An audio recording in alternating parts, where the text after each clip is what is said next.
बहुत गलत किया, अपनी पत्नी छोड़ दिया, पति छोड़, उसी बेचारे ने पढ़ाया था। 136 पत्नियों ने अपनी पत्नियों को इलाहाबाद से वापस बुला लिया। अब आलोक मौर्य है, ज्योति मौर्य के हस्बैंड, कायदे से खुद भी नहीं पढ़े होंगे बेचारे, और प्रेम में किसी को क्या बदनाम कर रहा। तुम्हारी पत्नी थी, तुम उससे प्रेम करते थे, प्रेम में ही तो पढ़ाए थे। मिर्जापुर में एक आदमी ने अपनी वाइफ की शादी कराई है 10 दिन पहले, पत्नी का पड़ोस के लड़के से अफेयर था, उसने शादी करवाया पंचायत बुलाकर, 51,000 दहेज दिया। पूछा तुम लगाना है तो अपनी बात मत करो, हाँ तो गर्म करके दे देना बेटा, अपने हाथ से खिलाना।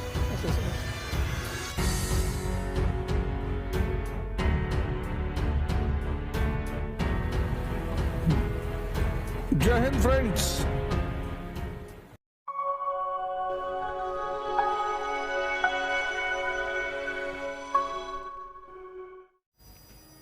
अब वो बेचारी एसडीएम है ज्योति मौर्य, उसके पीछे पड़ गए,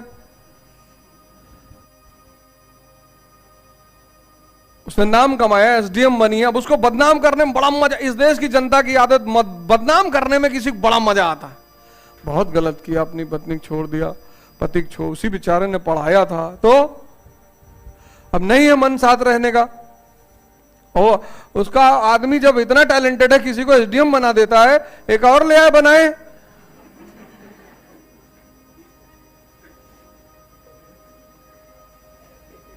जब तुम्हारे पास इतना टैलेंट है तो एक और बना दो।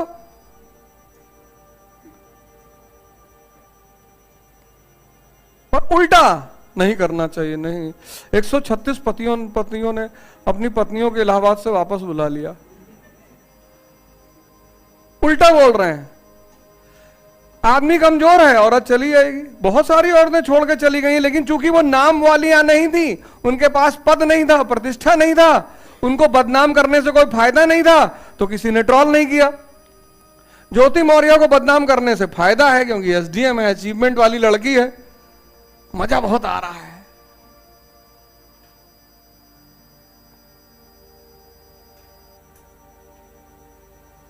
इस देश का आदमी उल्टा करता है, उल्टा।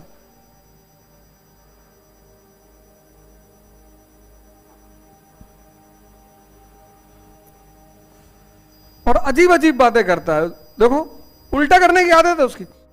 अब आलोक मौर्य है, ज्योति मौर्य के हस्बैंड, कायदे से खुद भी नहीं पढ़े होंगे बेचारे, और प्रेम में किसी को क्या बदनाम करना। तुम्हारी पत्नी थी, तुम उससे प्रेम करते थे, प्रेम में ही तो पढ़ाए थे। प्रेम में किसी को क्या बदनाम करना। तुम्हारे मन में एक लगाव था, प्रेम था, तभी तो उसको पढ़ाए, एसडीएम बनाए, मान लेते हैं। तुमने पढ़ाया, सैक्रिफाइस किया, सब कुछ किया।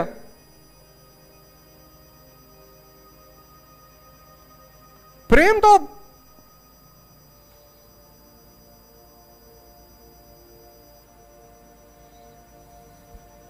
एक लड़का अपनी मां को छोड़ आया ओल्ड एज होम में। जब उसकी मां की डेथ होने लगी तो उसकी मां ने अपने बेटे को बुलाया कि अब तो मेरा अंत समय है, मैं 10 साल ओल्ड एज होम में रही, वृद्धाश्रम में, बेटा मेरा एक काम कर देना, एक फ्रिज रखवा देना, एक खाना गर्म करने वाला रखवा देना, एसी लगवा देना।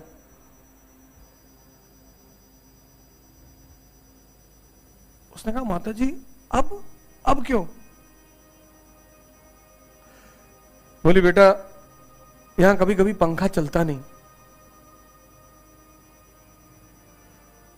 और तुम गर्मी बर्दाश्त नहीं कर पाओगे, क्योंकि आओगे तो तुम भी यहीं, तुमको ठंडा खाने की आदत नहीं है बेटा। सोचो, वो 10 साल वृद्धाश्रम में रही, मर रही है, मां है, लेकिन प्रेम में उसको अपने पुत्र की चिंता है कि अगर उसको यहां आना पड़े तो उसको दिक्कत ना हो।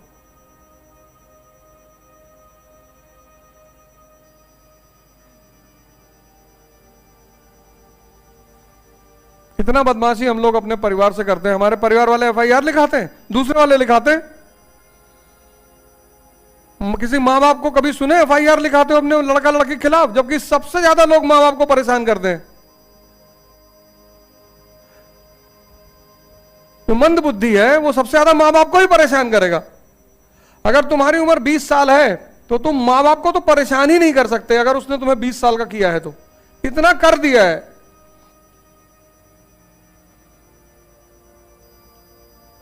प्रेम में किसी को क्या बदनाम करना, और शक्ति है तो किसी को क्या बदनाम करना। इसका मतलब आपके पास दोनों नहीं है, न शक्ति है न प्रेम है। तो मिर्जापुर में एक आदमी ने अपनी वाइफ की शादी कराई है 10 दिन पहले। उसकी पत्नी का पड़ोस के लड़के से अफेयर था, उसने शादी करवाया पंचायत बुलाकर, 51,000 दहेज दिया, कहा जाओ खुश रहो।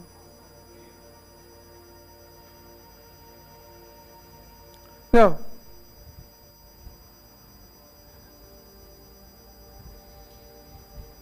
मेरठ में पति ने पहले पत्नी गोली मारी, फिर खुद को मारा। 10 दिन पहले घटना है, शूटिंग चल रही थी भारत समाचार पे, तो वहीं बैठे हुए तो देख रहे थे।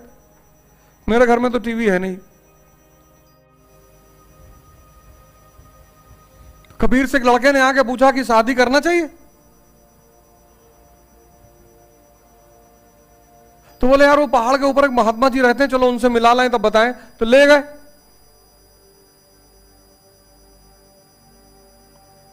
मिलाने के लिए। फिर उस युवक से कहे जाओ, तो जाने लगा। तो पूछे, तो उस युवक को बैठाया अपने साथ वहीं पे।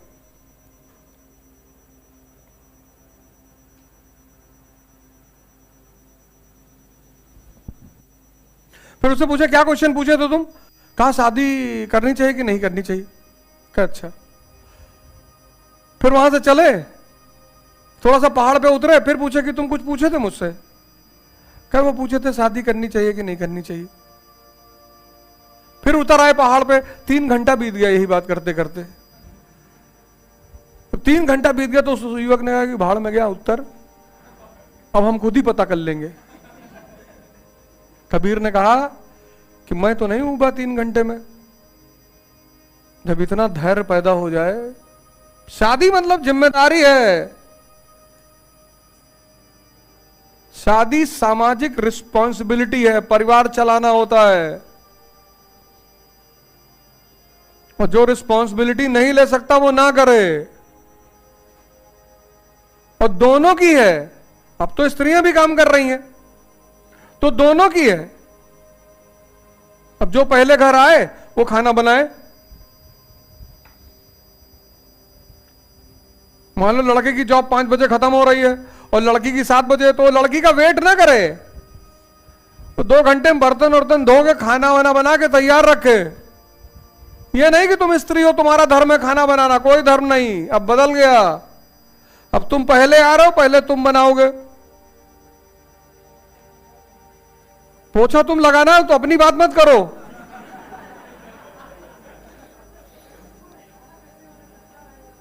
हाँ तो गरम करके दे देना बेटा, अपने हाथ से खिलाना। ऐसे ऐसे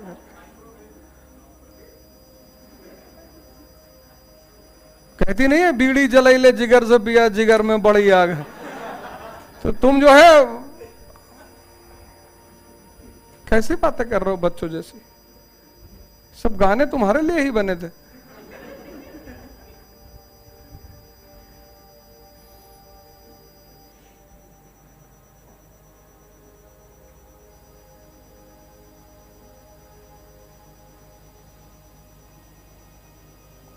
तो पुरुष कहता है महिला से, न लिहाफ न गिलाफ ठंडी हवा के खिलाफ, ससुरी जा पड़ोसी के चूल्हे से आग ले। क्या जरूरत, जिगर में बड़ी आग है, वहां से क्या लेने की जरूरत? तुम ज्ञान से सुना नहीं उस गाने को? जो जिगर का टुकड़ा है उसको जिगर की ही आग देना है।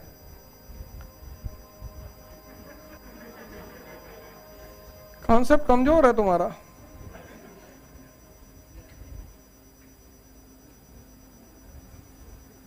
ना यार तुम किताब कायदे से पढ़ो ना, तुम पिक्चर देखो कायदे से। तुम लोग यार करते क्या हो, हमको तो यही बहुत टेंशन है।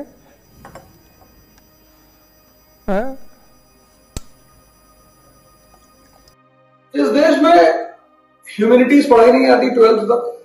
10th तक जो लोग पढ़ते हैं उनसे कहा जाता है हिस्ट्री पढ़ के कोई नौकरी नहीं पाता। और फिर वही लोग आकर आईएएस की तैयारी करते हैं बिना आधार बिना बेस। साइंस के बच्चे को ह्यूमैनिटीज का अप्रोच ही नहीं पता। तो कुल मिलाकर जब आप ग्रेजुएशन के बाद तैयारी करने जाते हैं तो 2 लाख रुपए फीस का शुद्ध नुकसान होता है बिना बेस।